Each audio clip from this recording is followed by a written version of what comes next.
Hello everyone, આજે આપણે Microsoft વર્ડપેડમાં home ટેબમાં editing group વિશે જાણીશું. એડિટિંગ અને વ્યૂ ટેબના ઓપ્શન્સ વિશે પણ જાણીશું. તો હોમ ટેબમાં એડિટિંગ ગ્રુપમાં ફાઇન્ડ, રિપ્લેસ, સિલેક્ટ ઓલ જેવા ઓપ્શન્સ જોવા મળે છે.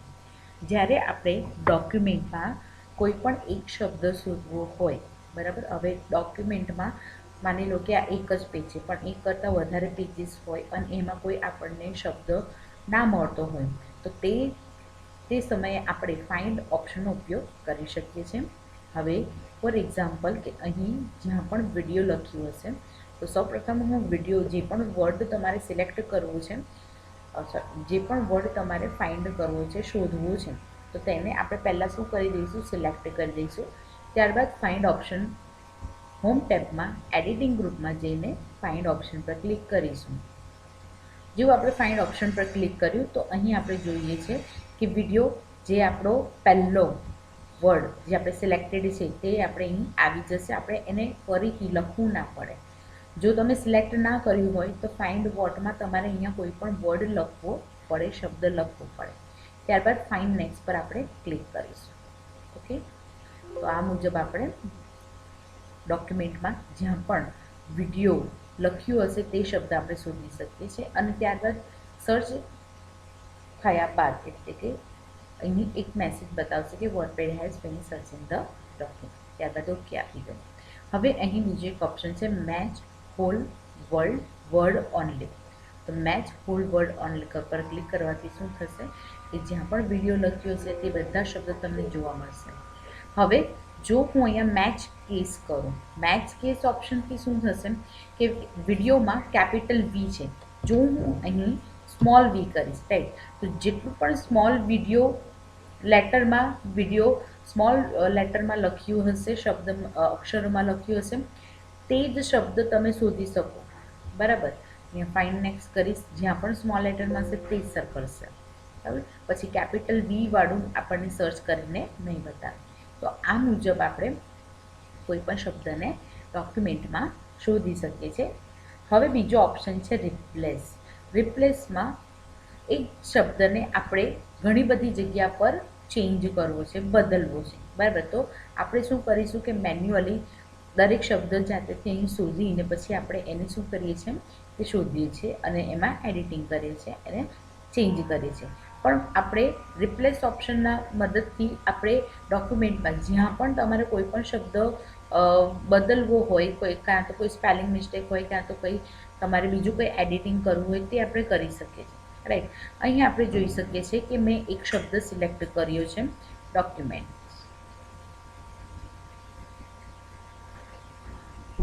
Okay, documents.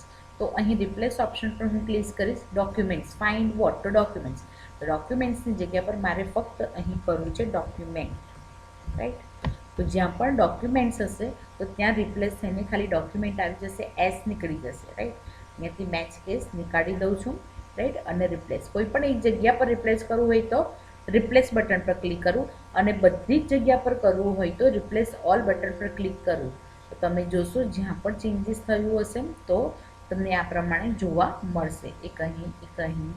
બરાબર, તો આ પ્રમાણે એકદમ ઇઝીલી આપણે કોઈ પણ શબ્દને બદલી શકીએ. ત્યારબાદ છે સિલેક્ટ ઓલ. સિલેક્ટ ઓલ ઓપ્શનથી શું થાય કે તમારે વર્ડપેડ ડોક્યુમેન્ટમાં જે પણ ટેક્સ્ટ, ઓબ્જેક્ટ, ક્યાં તમે પિક્ચર ઉમેર્યું હોય તે બધાને એકસાથે ડોક્યુમેન્ટમાં સિલેક્ટ કરી શકીએ છીએ. હવે આપણે જોઈશું વ્યૂ ટેબ. વ્યૂ ટેબમાં અહીં આપણે જોઈ શકીએ છીએ ઝૂમ ગ્રુપ, શો ઓર હાઇડ અને સેટિંગ્સ. ઝૂમ ગ્રુપમાં આપણે ડોક્યુમેન્ટને ઝૂમ ઇન ઝૂમ આઉટ કરી શકીએ છીએ. તો જો ઝૂમ ઇન કરીશ તો શું થશે કે ડોક્યુમેન્ટની જે વિથ છે તે વધે છે, જે આપણે સ્લાઇડર બારથી પણ કરી શકીએ છીએ અહીં. રાઈટ, અને વ્યૂ ટેબમાં જઈને ઝૂમ ઇન ઝૂમ આઉટ નાનું કરવું હોય તો ઝૂમ આઉટ ઓપ્શન પર આપણે ક્લિક કરીશું. બરાબર, ત્યારબાદ 100% ફિટ. જો તમારે 100% સાઇઝ ફિક્સ રાખવી છે તો 100% આપણે અહીં રાખી શકીએ. પછી છે શો ઓર હાઇડ. કોઈ પણ રૂલર તમારે હાઇડ કરાવી છે ડોક્યુમેન્ટમાં, રૂલર હાઇડ થઈ જશે. શો કરાવી છે તો રૂલર પર ક્લિક કરો તો પાછી તમને જોવા મળશે. સ્ટેટસ બાર તમારે હાઇડ કરે તો સ્ટેટસ બારને આપણે હાઇડ કરાવી શકીએ છીએ. ઓકે, તો આ પ્રમાણે આપણે શો હાઇડ કરાવી શકીએ છીએ રૂલર અને સ્ટેટસ બાર. ત્યારબાદ છે વર્ડ રેપ અને મેઝરમેન્ટ યુનિટ્સ. વર્ડ રેપ ઓપ્શનથી શું થશે, જે રીતે કે આપણે નોટપેડમાં વર્ડ રેપ ઓપ્શનથી શું થતું હતું કે જ્યાં પણ આપણે કોઈ શબ્દ હોય તો એક શબ્દને એક રેપ એટલે કે એકની નીચે એક લાઈનમાં આપણે લઈ જવું. તો અહીંથી આપણે કોઈ શબ્દને રેપ કરાવી શકીએ છીએ.